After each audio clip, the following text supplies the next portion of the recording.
को सादर नमस्ते। कल स्वास्थ्य में थोड़ी कमी के कारण से कल वीडियो नहीं बन पाया। कारण रहा कि बहुत लंबी यात्रा हो गई। मैनपुरी से दिल्ली, दिल्ली से जौनपुर 1200 किलोमीटर की यात्रा नॉन स्टॉप अकेले गाड़ी चला करके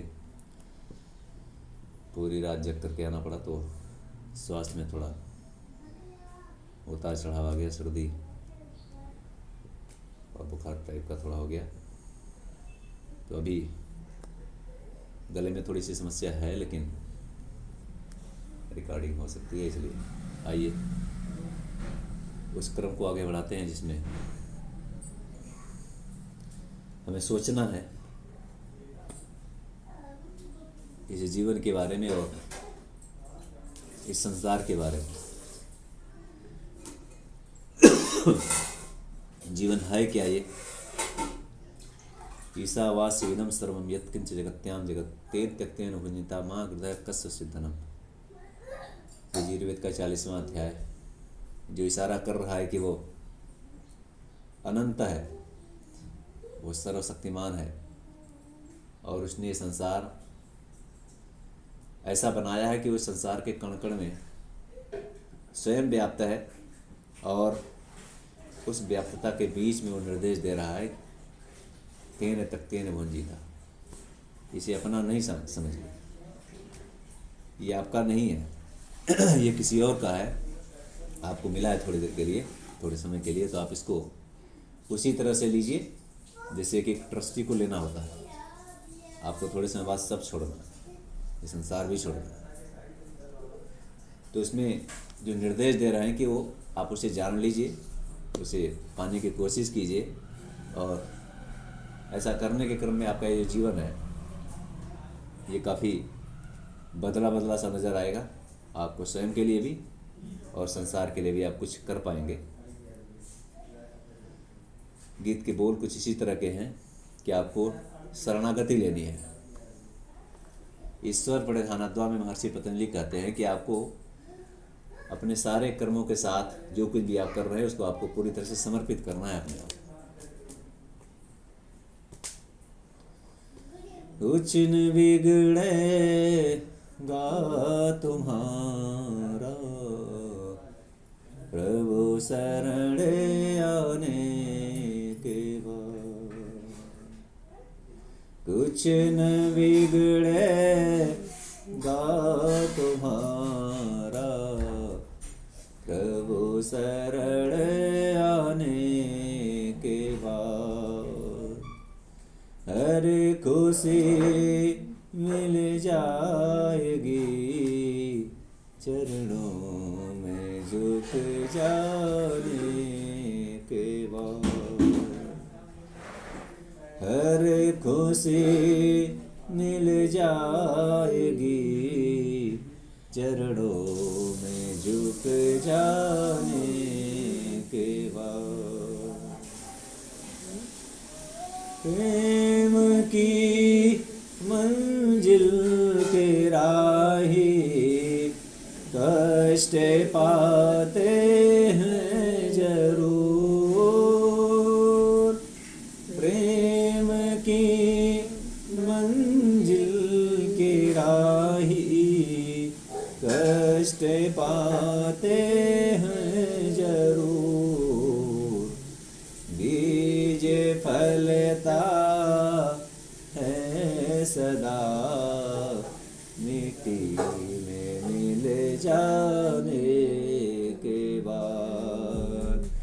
बीज फलता है सदा मिट्टी में मिल जाने के बाद। हर खुशी मिल जाएगी चरणों में झुक जाने के बाद।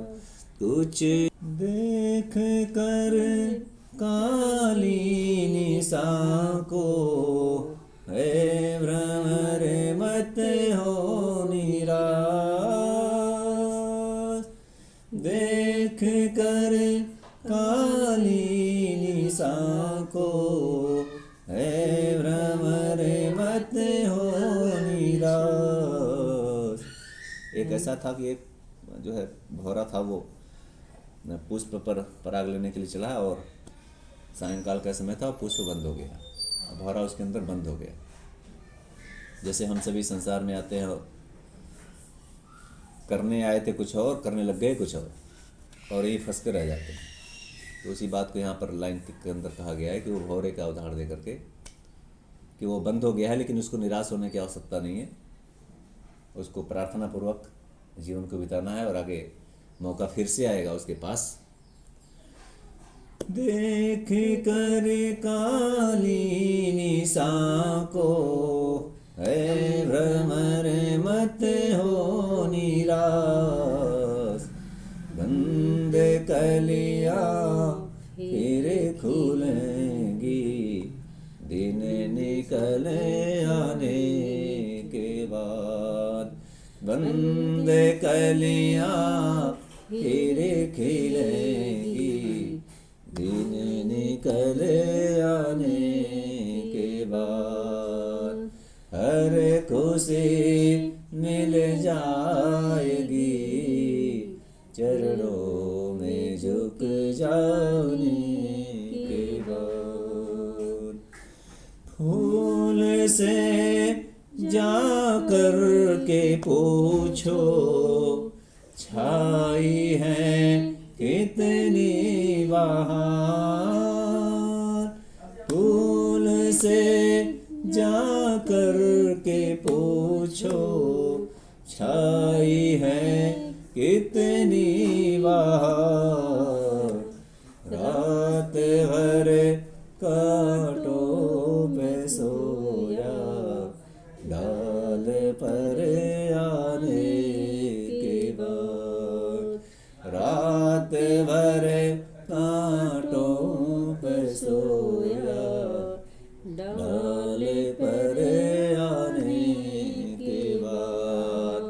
हर खुशी मिल जाएगी, चरणों में झुक जाने के बाद। प्रेम करे निष्काम निर्मल, नाम ले एक ओमकार। प्रेम करे निष्काम निर्मल, नाम ले एक ओमकार। सूखी बगिया फिर खिलेगी, ऋतु बदल जाने के बाद। सूखी बगिया फिर खिलेगी, ऋतु बदल जाने के बाद।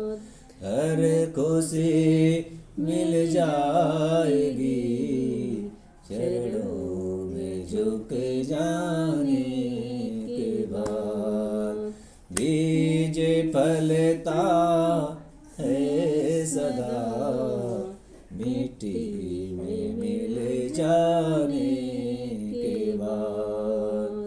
बंद कलियां फिर खुलेंगी, दिन निकल आने के बाद।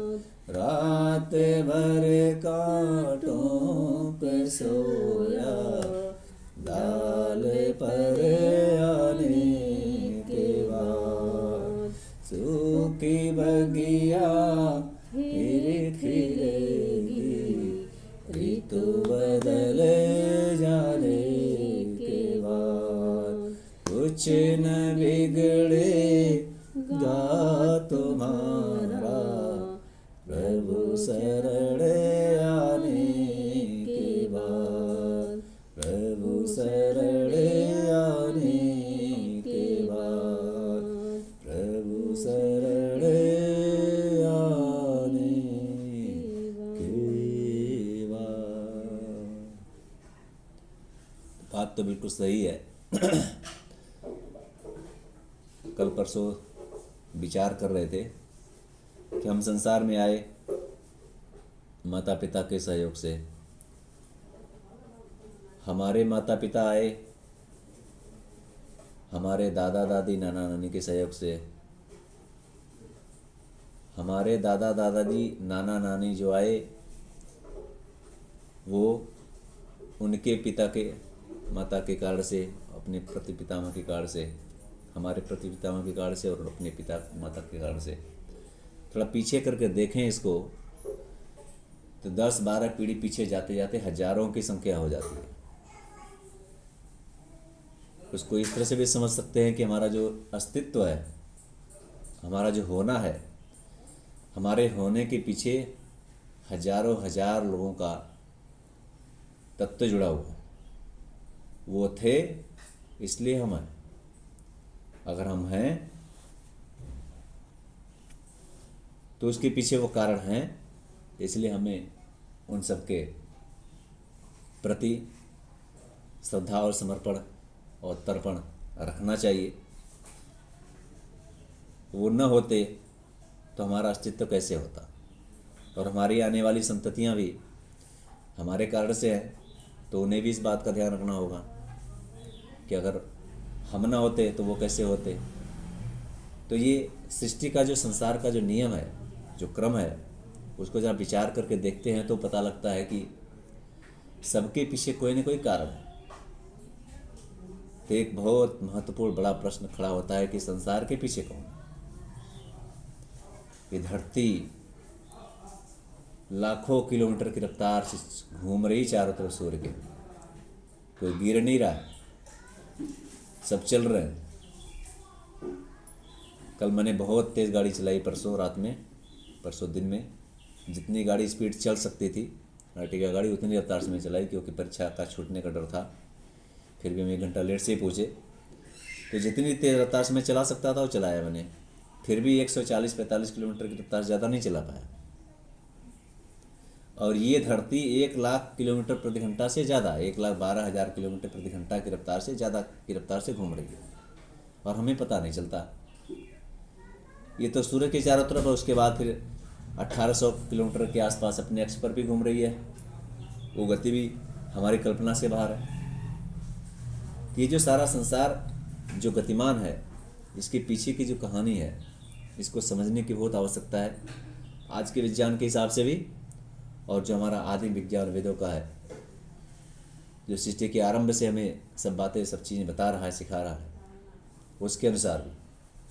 और दोनों को सामंजस्य मिलाकर जब आप देखते हैं तो पता चलता है कि आपके जीवन की गति प्रगति किसमें है, कैसे आप किधर जाएं। तो इसलिए इन बातों के बीच में अपने को तौलिए, अपने आप को देखिए, समझिए, और फिर उसके हिसाब से अपना जीवन लक्ष्य निर्धारित कीजिए। और एक बार निर्धारित हो जाए तो उधर चल पड़ी। अभी हम लोग बहुत बड़े अभियान का हिस्सा बने हुए हैं। विश्व वेद सम्मेलन के लिए भागम भाग पूरी मची हुई है। मैनपुरी से भी हम लोग हरिद्वार चले जाएंगे 2 दिन में, और यहाँ से मैनपुरी जाएंगे भी, कल जाएंगे या तो परसों जाएंगे।